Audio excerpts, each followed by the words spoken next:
Now to protecting your heart this holiday season. Not from heartbreak necessarily, but from holiday heart syndrome, also known as atrial fibrillation or AFib. Now joining us live this morning is Dr. Ali Savari, Medical Director of Electrophysiology at Dignity Health at St. John's Hospitals. Good morning, Doctor. Thanks for joining us. Good morning. Thank you for having me. So let's start off here by explaining what is holiday heart syndrome.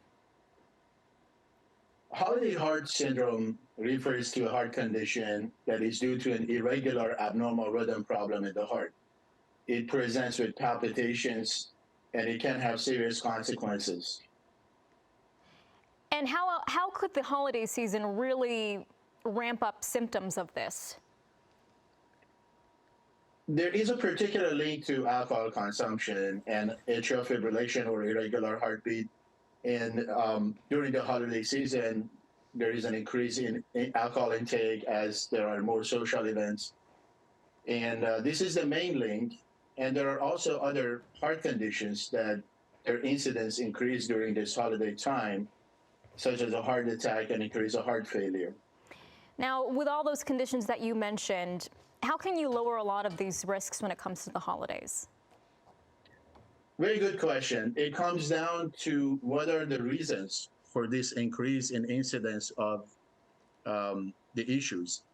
And that comes to the changes in our routine and habit during the season, particularly change in the food, perhaps richer food, more fatty or more carbohydrate food, increase in alcohol consumption, and also increase in the stress. This stress doesn't have to be necessarily due to a bad event. Even meeting new people or new places can sometimes be stressful on the body and mind. So recognizing these factors and then being mindful about it and keeping a track on our food and alcohol consumption and following a moderation in all of that, it hopefully can prevent any of these symptoms. And you kind of talked about this briefly, the food. I mean, the holidays are full of delicious, but not necessarily heart-healthy food. What should we eat less of, and when and how should we decline certain dishes? Another very good question. It's holiday, and we all want to enjoy. Sometimes we want to try new foods.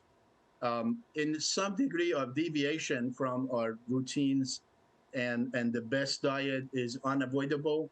The key is to keep in a track and keep in a moderation. Particularly, I think these days, our food and particularly holiday food are very rich in carbohydrate, perhaps much more than what body needs. So keeping a track of how much carbohydrate and how much fat is in the food is a good idea. Okay, Dr. Ali Savari, thank you so much. We appreciate you. Thank you for having me.